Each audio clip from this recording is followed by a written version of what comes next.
May I ask why you put that little adapter on the paper towel?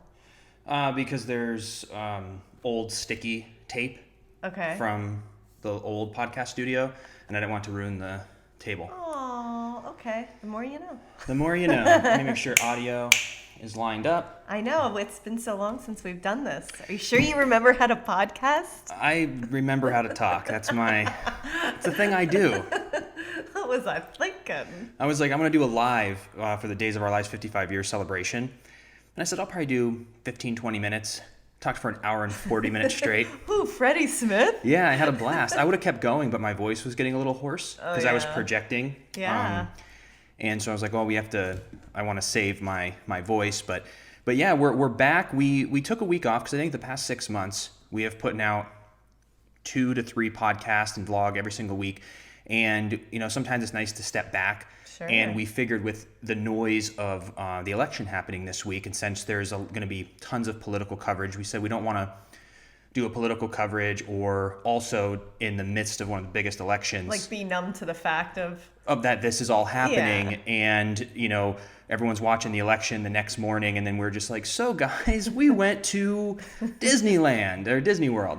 So we thought, you know what, instead of Thanksgiving, because we thought our parents were going to come for Thanksgiving. Right. We were going to take that time off. We figured, you know what, we're going to be just us on Thanksgiving. We're going to make some videos, so we're not going to really take off the whole week there. So we figured, why not take off the election week here to kind of reset? And it allowed Alyssa and myself to sit down and really take inventory of everything that we're doing. And one of my really good friends, Mio, who says this all the time, and I forget who he read this and what book, but it's I think it's Jim Rohn. Plan, do, review. You got to make a plan, you got to do it, and then review it.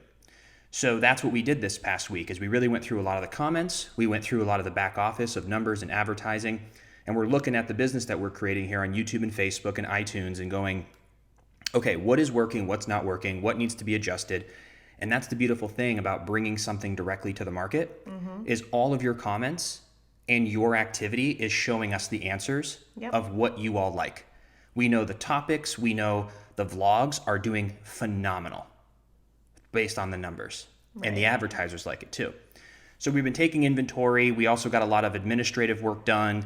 And I got to tell you, by Wednesday of last week, I was chomping at the bit. I could not wait to get back here. So so we're back, and we've missed all of you. So thank you for being on this journey with us. And I'm really excited. But I want to hop into the episode today right now, and then we will get started. So welcome everyone to the Freddie and Alyssa Show. If you're new to the channel, please subscribe, like, comment, all that fun YouTube stuff. If you're watching on Facebook, like and follow the page. If you're listening on a platform like iTunes and you want to give us a 5-star review, that would be awesome. Hello out there. Hello. We've been putting up content now for over 3 years, and we're having an absolute blast, and we just now started doing more vlogs again, and all your support has meant the absolute world to us. I want to give a shout out. We were gone for a week, and we have a lot of new memberships here. Bear with me, but I'm going to give a shout out to our new members/producers of the show: Carol Dorcas, Terry Cronin, Irlane Anderson, Leonie Treeweek, Kim Moore, Kelly Logue, and Julie Labrador. I think I got those right. I got to give you a 10 out of 10, man. Every time you come through, and some of the names aren't as easy to read. Where are the Bill Smiths at? Bill Smith. Where are the Freddie Smiths at? Where are the easy names? No, I appreciate you. And then my handwriting was also funky on this one. But we appreciate you. And the membership portion of our podcast is really heating up. We've really caught steam there. And we're doing a lot of really cool things as an ongoing crowdfund for many of the ideas. I don't know if we want to get into this later today. Sure. But many things that we want to do with the membership. So if you got an extra 33 cents a day lying around, or $10 a month, and you want to contribute in that way financially to be part of the membership program, to be a producer of the Freddie and Alyssa Show, you can click the join button on YouTube or link in description, or if you're on Facebook, it's support now. So you can check out all of those perks. Now, what do you say we hop in today? Do you want to talk a little bit about the new path that we want to go? Or do you want to hop into a little bit of the election first? Well, you know my answer to that one. If you had to guess, what do you think my answer would be? Mimosas by the pool? No, for real. What do you think my answer would be? That would be a second. Well, why don't we touch on the election? Okay. And because I just think it's we talk about this all the time, that we don't talk about politics on the show.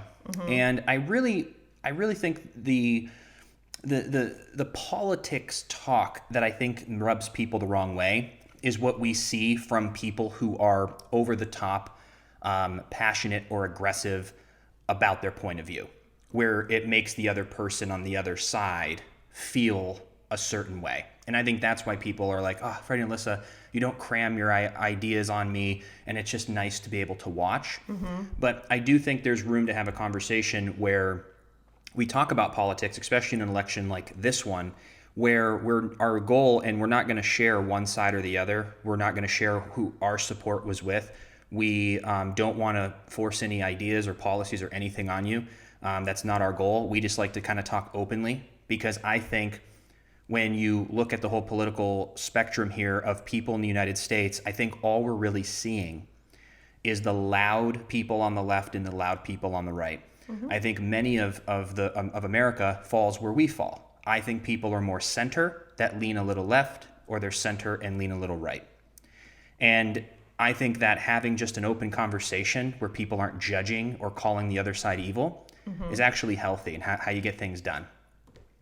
And I think with you and I, there was a time when we were kind of thinking about the election, and we were also going through our major list of our wedding, because we had a list of 120 people, then we cut it down to 55, then we cut it down to 33, and then to 8, and now probably just the 2 of us. So it's been going down. But at the time when we had 33 people on our list, whatever was going on in the background or on the news or on social or something, I remember looking at the list of people and I was like, well, who in our life is voting for who? And these were the 33 closest people in our life that we wanted to invite to the wedding at that time. And I think all but 3, we knew which way they were voting. And as we went through, we go, it's pretty even. Out of our 33 Split, people, yeah. it's about 10 that voted Trump, 10 that voted Biden, and 10 that didn't vote at all. And never have voted. And I think for us, that gives us a big perspective, because even though we were in the echo chamber of Hollywood, which is very liberal, we have family in New Jersey, Ohio, and Florida. Crazy enough. So we hear points of view and perspectives from all different walks of life from the people we love the most.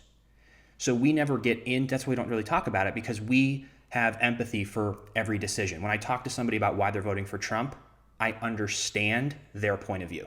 When I talk to someone who's voting for Biden, I understand their point of view. Now, we're people, we have ideas, and our life has put us in a position where we are going to lean one way or the other, just like everybody else in our family.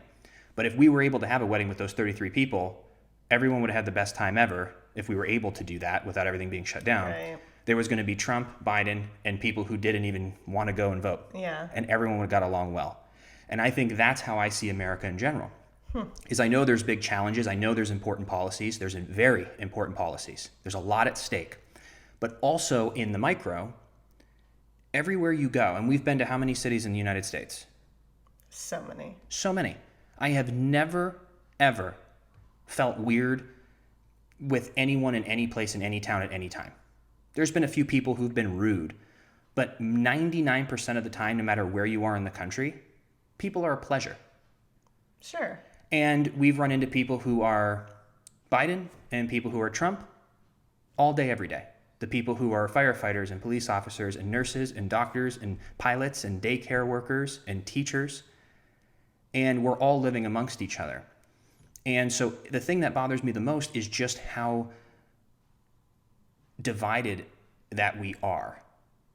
And I don't know the answer of how we're going to bring people back together.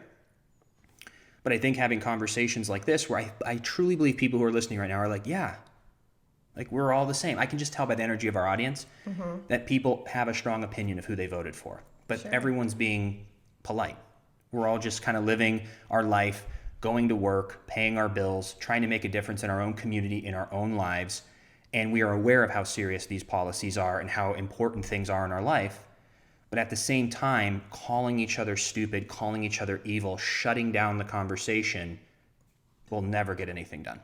No, and I think for me, that's why I'm always so sensitive about not talking about this, because I have friends from all different backgrounds, perspectives, ideas, and there's so many things that as their friend, I can empathize and try and understand. If there are certain things that maybe I don't agree with, I can see why they believe that. And it really just goes to show there are so many different people with so many different backgrounds, of course, and experiences in our life. Yeah. Like even you and I, when we first met, we had very different experiences just as individuals. So I could understand, not even about politics, but just different topics in life, why you might have thought something different than myself.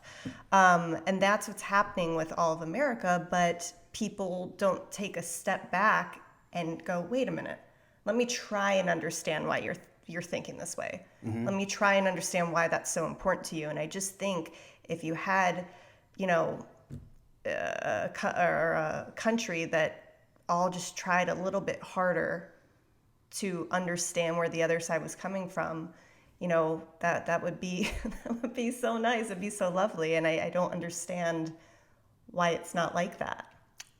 I think we all want to, but I think there is power in having people divided on the political aspect. Sure.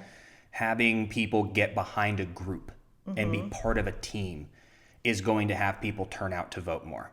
As much as this makes sense to us, what you're seeing in the media, what you're seeing from politicians, some politicians and some media, I should say, is it's very on the head of like, be on this team or you're evil, or be on this team or you're evil. Yeah. And so it just helps with voter turnout. And that's what's sad, is that people are trying to motivate people through that to go out and vote rather than solving a problem. I said this on one of our very first podcasts back in like 2017 when it was Personal Growth Nation. I go, why isn't the president, whether it's Trump or whether it's Biden or whether it's 2032, whatever year it is, that somebody isn't just on a big dry erase board going, so here's healthcare. Okay, here's all the facts about it, and here's all the problems, and here's our challenges.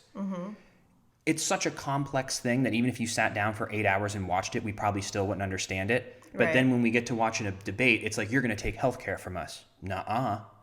Well, you're going to drive the price up. Nuh-uh. Well, you're a liar. No, I'm not. That was the debate. No one's learning about what's really going on. You're just hearing one thing about the border, then you're hearing another thing about the border. You're hearing one thing about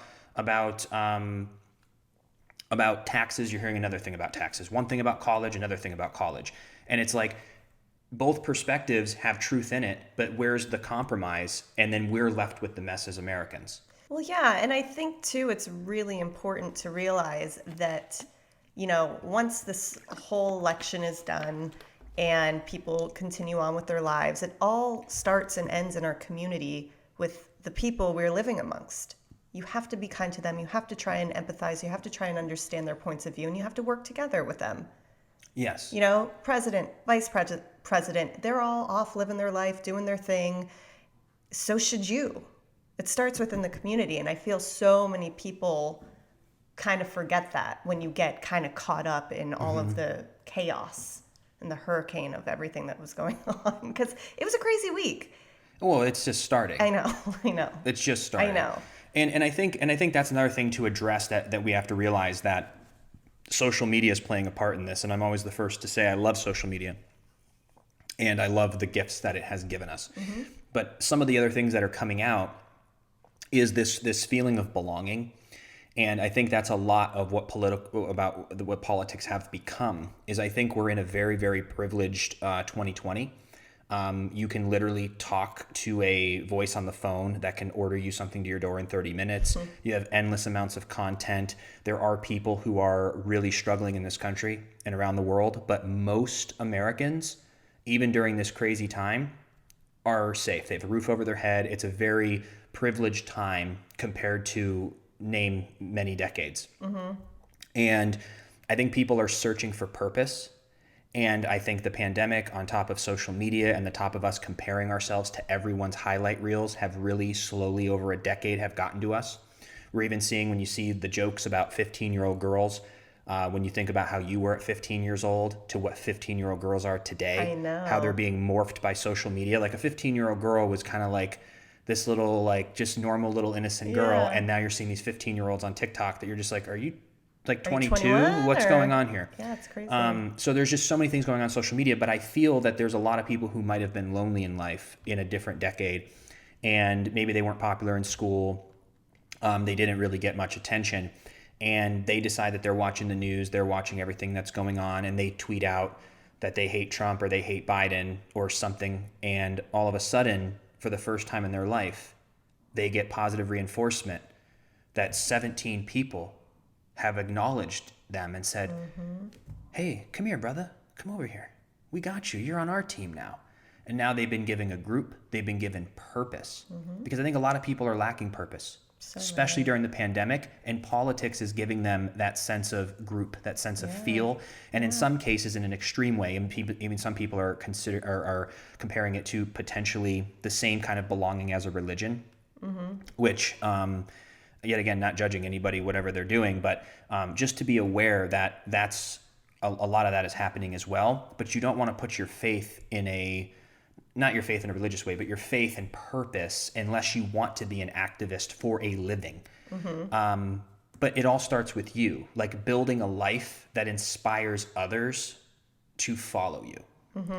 And I think the other issue is that as much as we want to deny this, especially our younger generation, there's too many stories out there of people who are taking pictures in a bikini, people who are political commentators, people who are making, all these different posts on social media and making $70,000 a year, $150,000 a year, being micro famous, being flown in, getting free stuff. And there's probably people who are sitting at an office job at 22 or going through college, confused, not liking this, in debt, and going, these girls are making so much money, or if I talk politics here and get more followers, maybe I can quit my job and just do this.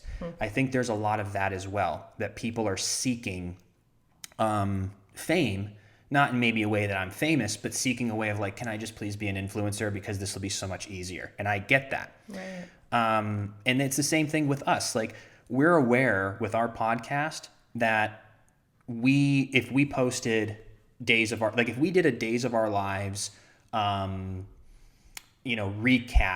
of the week, every single week, we would that episode would do 5 times better than just a normal episode about whatever we're doing. We're aware of that, but we're aware of our future that can't be sustainable. And that's not what we want to do, even though we know it gets a lot of likes. So when people go onto social media and they've been struggling to build and struggling to build and struggling to build, or hate their job or struggling, and all of a sudden they post something pro-Trump and they're welcomed into this huge group, or they post something pro-Biden, all of a sudden they go, holy cow, I'm part of a team, I have purpose, and I'm growing on social media. This is what people are liking and retweeting. I'm getting engagement, it's growing. So there's a lot extra than just the policy. And so it's just very interesting. And then the last thing I want to touch on is this is the mail-in ballot. Couple things, because I'm new to all of this, so I'm not a professional at all or an expert. I just got into politics a little bit in 2015, and I started learning these past 18 months. I've really taken a big interest in it. I'm trying to learn my history because I feel it's hard to make decisions today if you don't know too much about the past. So that's why I don't ever want to make statements, because I don't know enough about it, but just what I'm observing as a newcomer. And sometimes a newcomer, without having any previous information, comes up with some really good ideas. And that's kind of how I was. I was never forced to vote. It was never talked about in my family. I was never Republican or Democrat growing up. It was just just wasn't a thing. Tell me why you're so open, though. Well, because I'm learning as an adult, without any bias. I'm learning information as an adult, just looking at things for the first time, being like, what's trade? What's that look like? What's healthcare look like behind the curtain? But I'm not biased to a party. I'm learning about it as a whole for the first time. So when I look at something, there's one side of a policy that makes sense to me without anyone in my head or a previous idea. Right. So I'm really looking at things with that perspective. And then when it came to the mail-in ballots, it was really interesting to me that I initially was like, yeah, why don't we vote online? Like, that made sense to me. When I go, people made good points. Your banking's online. Your IRS, you can go to irs.gov and sign in. You can, I mean, everything's online. If you trust us with our money, how come you can't trust with the vote? And I go, what a great point. But when you have the mail-in ballots come in, you start understanding this because of stories that we've heard, from personal stories of people we actually know to people on the internet, that it's much easier for everyone to vote without caring if you just had to click a button on your phone. There's something about creating a boundary and a barrier that it's a little tedious to have to study, educate, take off work, drive to the poll, wait in lines, sometimes snowing, to cast your vote. You have to care to go cast that vote.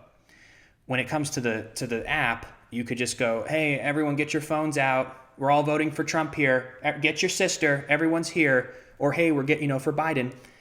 And that is what I think happened with the mail-in votes. The whole fraud talk, I don't know. But what I can see happened from stories we've heard, especially in these times, there's probably the mom and the dad, the 18-year-old son, the 22-year-old daughter, the 26-year-old daughter. They're all home. The 26-year-old lost their job, moved back. The college girl's back from home. The 18-year-old hasn't left yet. The mom and dad are there. Grandma's moved in, who's 92 years old. The sister's coming over to take care of the grandma every day. There's like 8 people in this household. In a traditional voting system, even though the mom is so passionate about voting for Joe, she's not going to convince maybe her husband and maybe one of her kids to come with her. Not all 8 would have left the house, stand in the snow, and voted. But when all 8 mail-in ballots came in, and she goes, come on, everyone, what is it? Just here, come here. You're voting, come here. Voting for Biden here, voting for this Senate, come here. No, put the game down. Come vote over here and sign this. Not in a bad way, just as passionate. But those mail-in votes now are 8, where those 8 people would not have gone to the poll in this circumstance. Yeah. So I think that is what's interesting. And from some of the states that you're seeing, the mail-in voting skewed like 70% Democratic, 30% Republican. More Republicans went out and voted. Yeah. So it's just really interesting to see. I don't think I mean, maybe there was, I don't know about the whole fraud thing, but I can see that happening way more. With mail-in. With mail-in, or the husband and wife. Well, it's crazy too because, I've done both before, where you go in person. I've also voted by mail before as well. And voting is such a personal experience because you're going in, you get the ballot, and sometimes it can be a little intimidating if you don't do, your research first. You see all these different people on there. I remember like the first time I ever voted, and I go, I'm voting on so many different things, and I didn't really understand that. So I felt really lost as an 18-year-old or however old I was at that point. But you have to really know what you're going in for.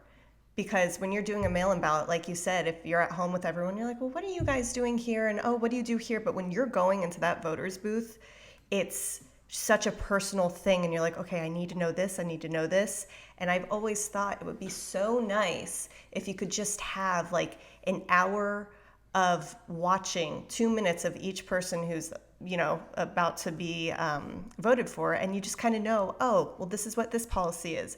Oh, this is what this, law is that they're trying to pass. Because they'll explain it on the ballot, but it's in very experienced terms, It is. And that's what's also fascinating to me is that I believe there are tens of millions of educated, smart voters that are educated, that understand, that put in the time, that do the research and take this serious.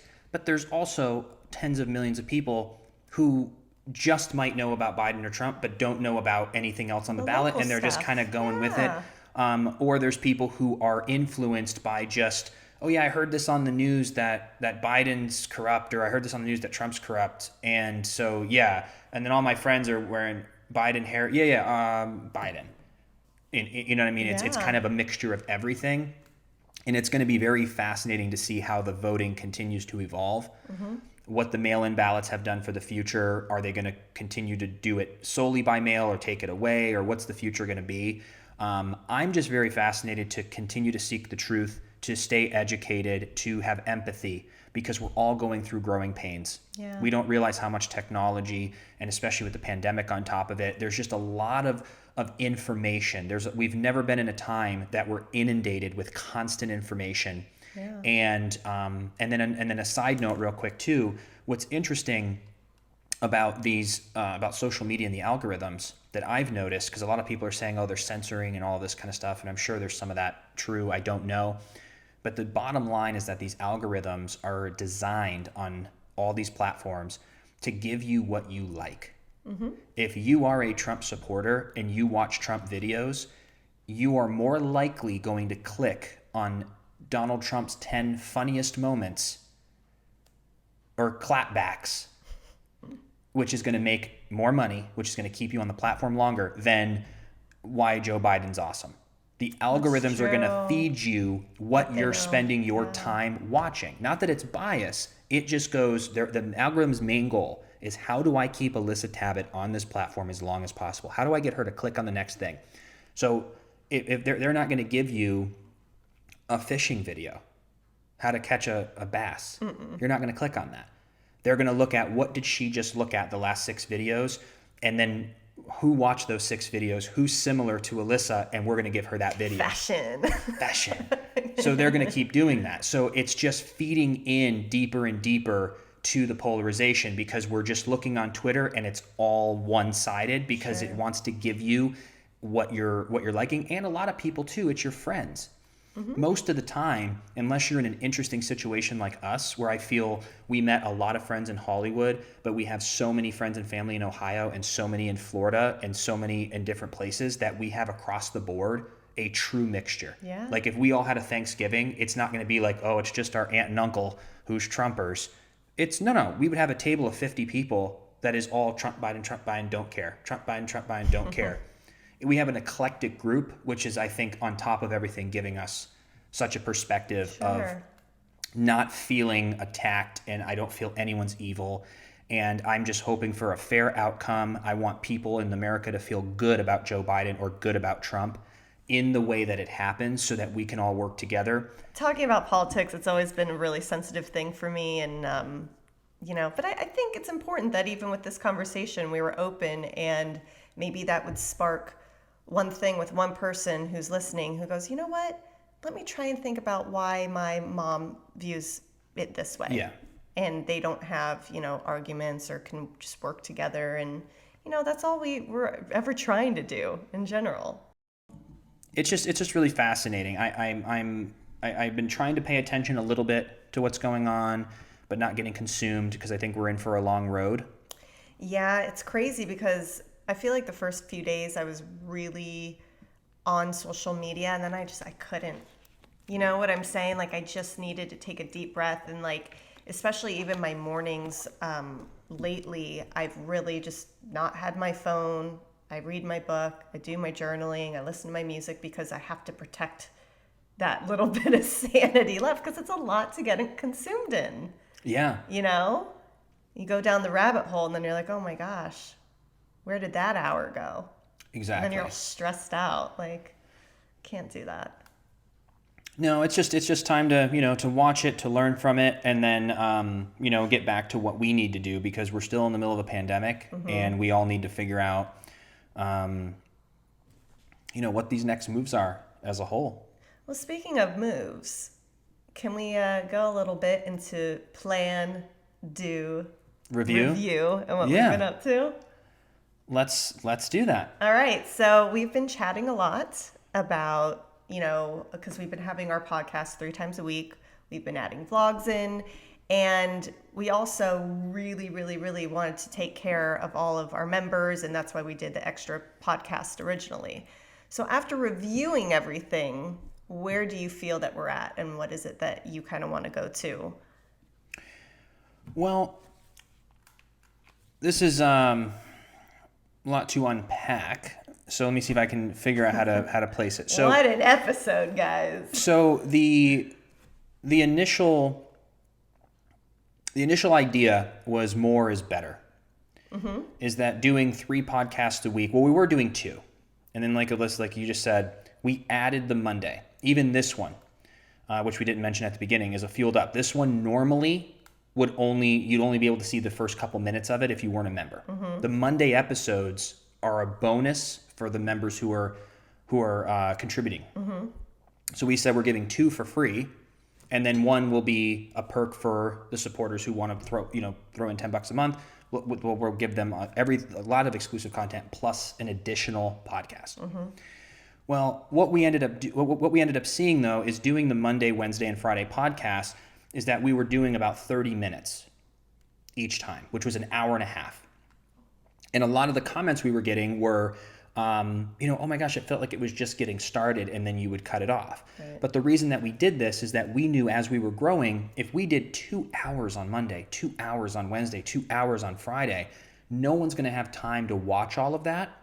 And it's actually going to deter people more than it's going to be them supporting and being excited. So we figured, well, if we just do 30 minutes 3 times a week, people can go, I'll listen for 30 minutes and do that.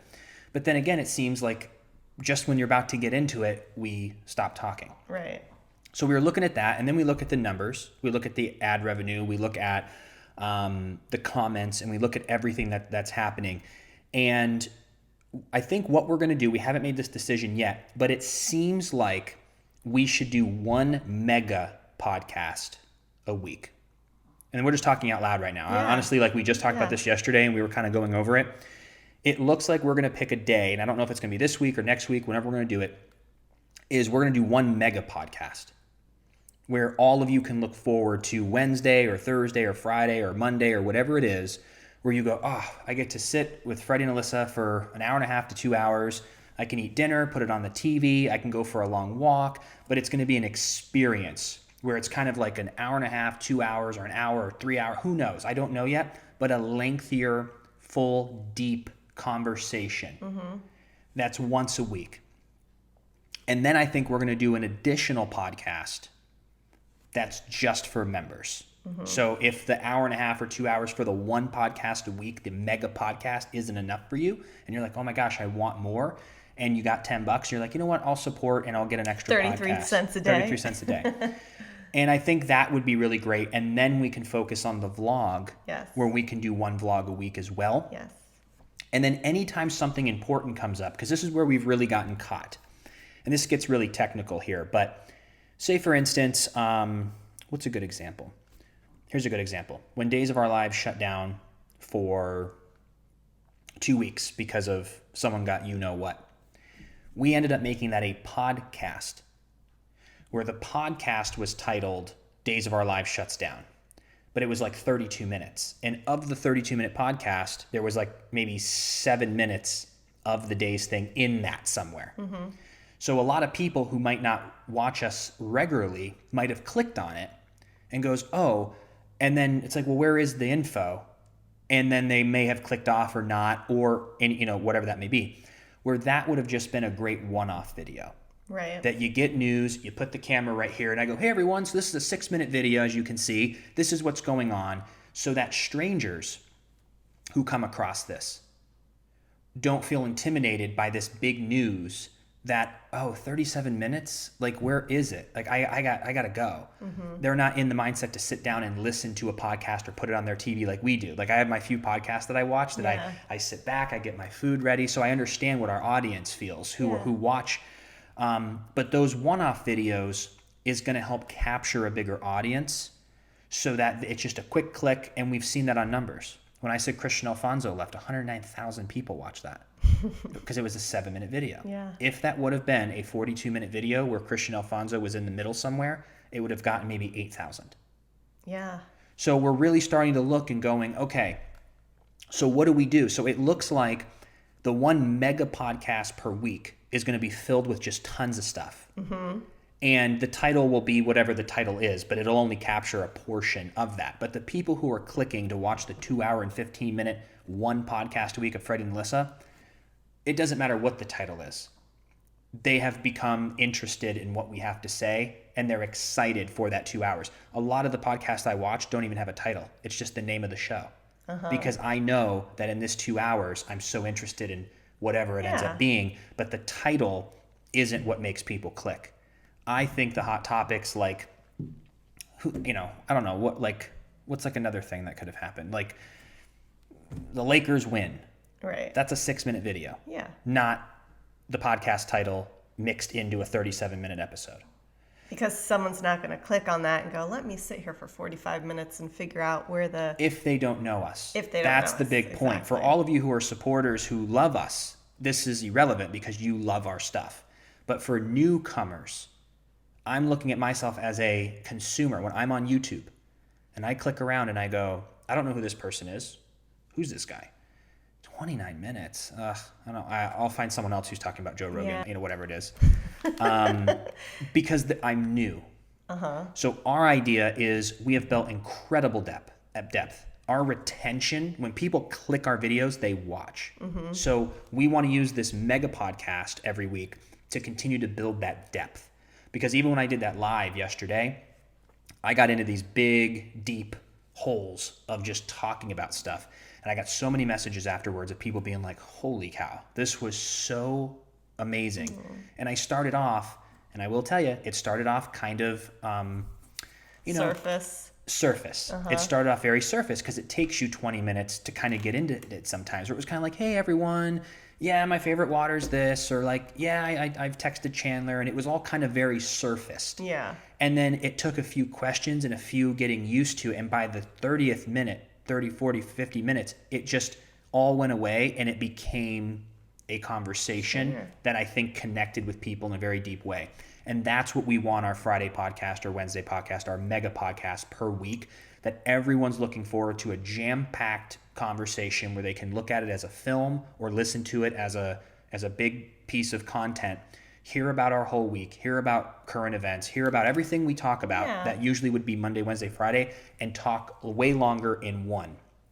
And what that's going to do is free up time for us to focus on the one-off videos that are important, that will not only entertain all of you wonderful supporters that are here all the time, but also capture people flying by on YouTube going, who is this? Click. Oh, it's quick. I like them. And build trust that way. And it also gives us time to focus on making more vlogs and also being more creative because we have something here. I can feel it. It's brewing. I can see the like, you know, when you're cooking spaghetti and all of a sudden you have to turn down because it's going to overflow. It's right about to overflow into massive success.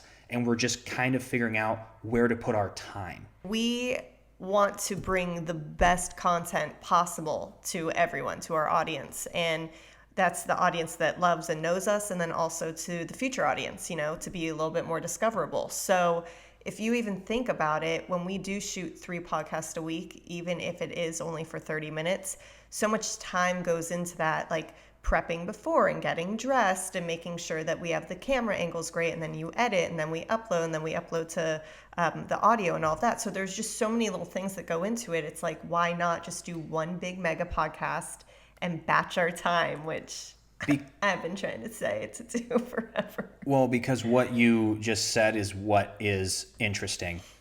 The 30 minutes of talking or the 62 minutes of talking or the 3 hours of talking is not the hard work. It's creating 3 podcasts with copyright, with thumbnails, with editing, with exporting, with uploading, with all of the bells and whistles that we have to do 3 times. So we end up spending probably 15 more hours per week producing the same amount of content that you get to consume. If we do 3 30-minute podcasts, you get to hear us talk for an hour and a half. That takes an extra 15 hours because it's broken into 3 separate episodes. If we do one that's 2 hours or 3 hours, you get more content from us, but it's less time because we only have to do the administrative editing, copyright, uploading once a week. So that extra 15 hours we can then spend on another vlog or making the page better. So after we literally looked at this, because you know what triggered it was you were like, how'd the live go? And I go, it was really good. And I looked at Facebook and I looked at YouTube and I was like, babe, I think even now there's like 12,000 views. And I go, there's 12,000 people who watch that. And I set up the camera and hit live. And then it posted. It was an hour and 40 minutes of total work that impacted people. That was a great piece of content that 12,000 people seen. The Halloween vlog that you and I made, took a combined 30 hours, 3 Yeah. days with editing, with reshoots, with everything we were doing, took 30 hours, and it's got 12,000 views.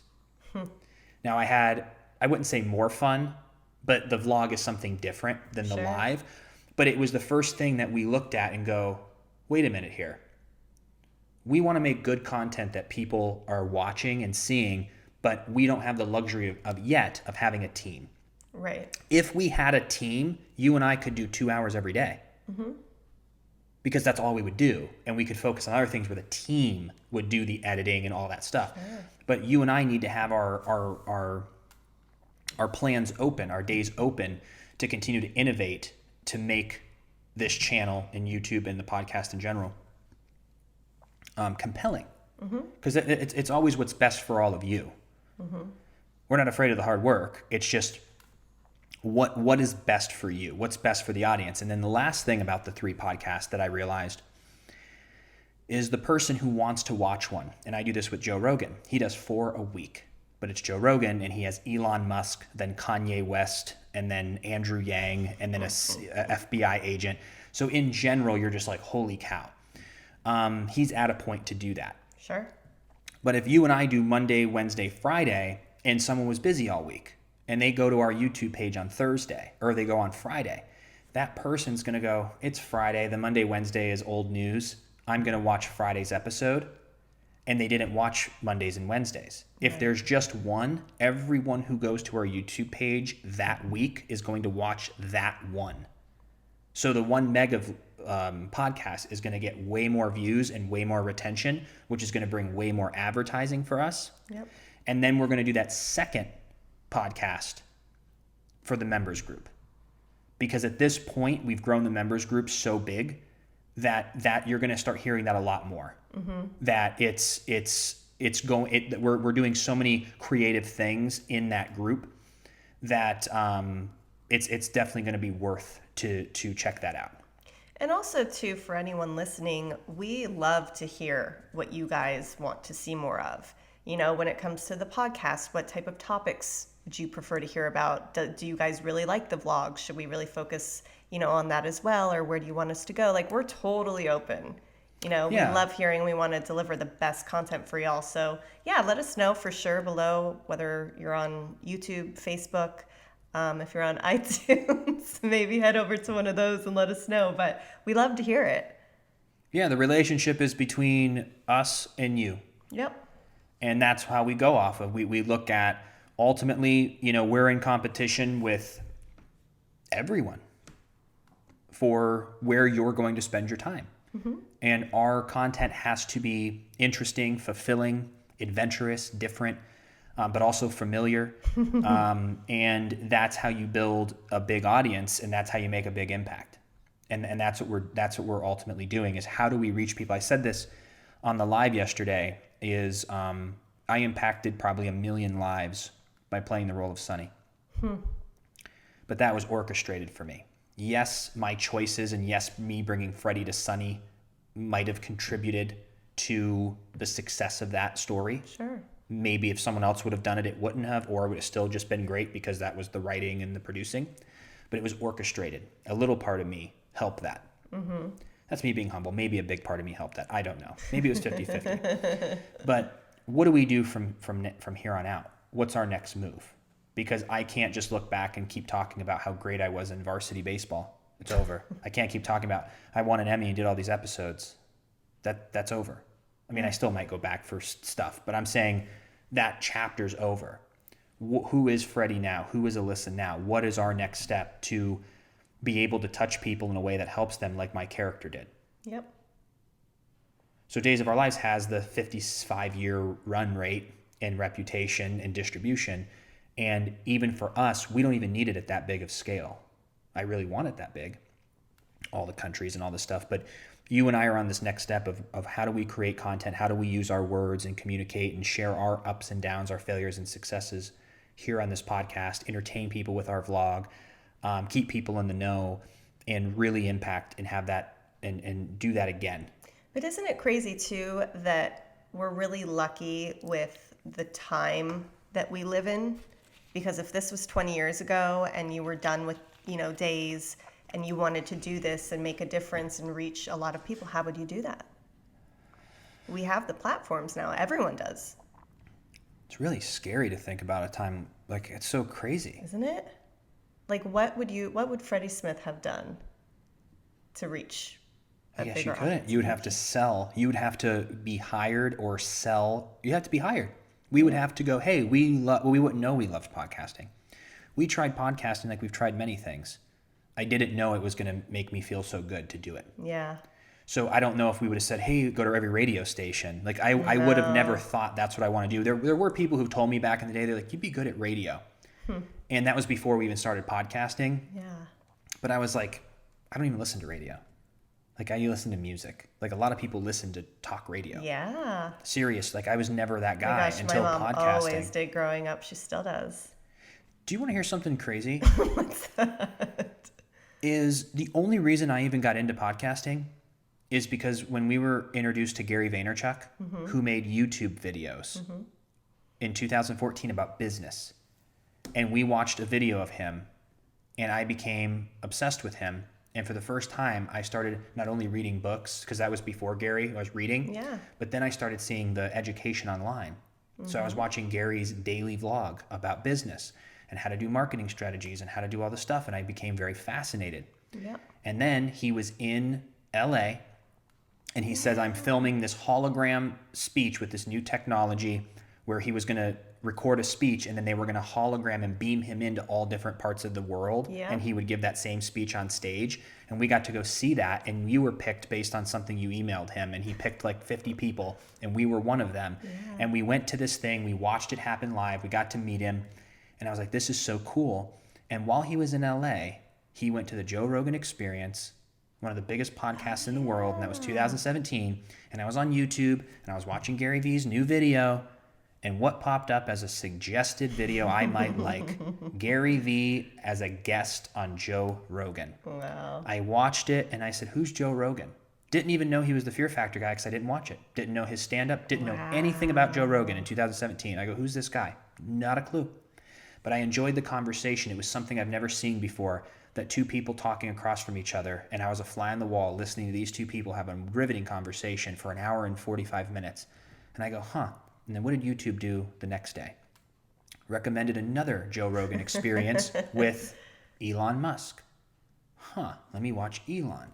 And before I knew it, because of the guests that Joe Rogan had on, but I kept watching Joe, and I go, I like this guy. Yeah. And because I watched about 4 or 5 of people I enjoyed that he had on, I then became a fan of Joe. And that's when I started understanding podcasting. And then I go, oh, okay. But that's how it all kind of happened. But that's how so many people discover podcasts, shows. It's especially like through YouTube. You keep getting those videos that are recommended. But it all started because back then we were really into the business videos and books and all of that. And it's crazy too to think about it, that even when it comes to you editing, me with blogging, me with editing photos, everything that we have learned has been through online, either courses or free YouTube videos, all of it. Yeah. And that is what's so cool, is that this wasn't at our fingertips all these years ago. When we graduated high school, you couldn't just go on YouTube and learn about stuff. I mean, YouTube happened, in 2006? Not at this level, though. No. I think, 2006 it started, but it was still... But it's like Gary Vee doing wine library, talking about wines. I don't think people were, sharing all of the education, but now you can. Anything you want to do, the biggest education. All there. And that's how you found Joe Rogan, through YouTube, through Gary Vee, because you're a fan of Gary Vee, and now you love Joe's show. Mm-hmm. Love it. Well, and I think that's what also helps me open my mind. Mm-hmm. Just hearing people talk, hearing people who, to bring back the politics thing, since this is the episode we're talking about it, to hear somebody talk for 2 hours like this about policy is refreshing. Sure. On both sides. I watch podcasts, like I said, of conservative and liberal or progressive, and I'm just fascinated. I understand where they're coming from. Yep. It's hard to understand when you're just listening to a clip article. Yeah, and even too, Miley Cyrus had said when she went on Joe's podcast a couple months back, she's like, I love podcasting because it's a platform you can actually sit down and have a full length conversation, because all these late night shows, these celebrities would go on and you get 5 minutes of like fluff to plug whatever it is. And she's like, sitting down with Joe, you can really get down to the nitty gritty and how you feel about stuff and your points of views and ideas. And, same with the podcasts that you watch or your shows with conservative or progressive. You see everything. Yeah. If those shows, if they only had 5 minutes, how would you learn? Well, I also want to be educated on both sides, because if you're ever in a situation, I'm never going to bring up a conversation publicly with our audience, because yet again, I don't want to get into specifics. Right. But I'm educated enough that if I was ever sitting on a park bench and a gentleman or lady who has different opinions than me sat down, yeah, I am educated enough to have an educated decision with zero emotion, where I understand where they're coming from and I don't start the conversation thinking they're evil. Right. And I know I could argue a point. If you threw out, immigration, I could put on a Biden hat and I could market to you of the policy, and I could put a Trump hat on and I could market the policy. I understand. I could be both. And that's how I like learning. Because you're well versed in it. I want to know that I can sit here with a pro-choice and a pro-life hat, and I can be the spokesperson for it. And that, when you know where both people are coming from and I can be both of those people, it helps me understand where I'm at. Mm-hmm. And so many people, if you ask them, they couldn't give you any information about the other policy. Yeah. And that's why, this isn't the podcast for this, because I want to actually save this for another one. But that's why I was such a huge advocate of UBI, of Universal Basic Income. Yes. I spent hours over months learning about this. Mm-hmm. And I heard all the criticisms. I heard everything about it. And I understand both. I understand why people, but the misinformation is what made it sound like a worse idea than it is. Yeah. But I understand it. But I'm open to everything. Like if I really went through policies, you're going to be like, wait a minute, that's conservative. Wait a minute, that's liberal. Wait a minute. So wait a second. You're for this, but you're for this, but this. Mm-hmm. Like, we're really center. It's more policy. Pull a policy out of the hat. Where do you go? It's not a color for me. It's what do I like? Mm-hmm. And what do I see helping? And so I look at individual things at certain times. Mm-hmm. UBI might have been a terrible idea 20 years ago. It might be the thing we do in 10 years. I don't know. Time will tell. Time will tell. But yeah, there's a lot that goes into it. I don't know. I'm really, I really think having these longer conversations are gonna bode well. Just nice. Did you feel like you settled in? Absolutely. Do you feel more settled here at an hour in than you did at 15 minutes in, even though we've talked for thousands of hours? Yeah. It's just something about it, because you're just getting situated, and then we start getting into conversation, and then I'm glued, and I'm more curious and interested, and you could just go. Why don't we, I mean, for those of you who've made it this far today, if you had to pick just one day, even though we're going to give the members one and the public one, so there'll be a chance to listen to 2 a week. But if there was just one, hypothetically, if we were just going to do 1 2-hour podcast a week, what day would you prefer it be released on? Question. So Monday through Sunday, what day would you prefer if we only had one podcast come out a week? That's a mega podcast. What day of the week? Love it. Well, we love you guys so much. Thank you for your time. We appreciate you. We love you. And we'll talk to you soon. Yeah.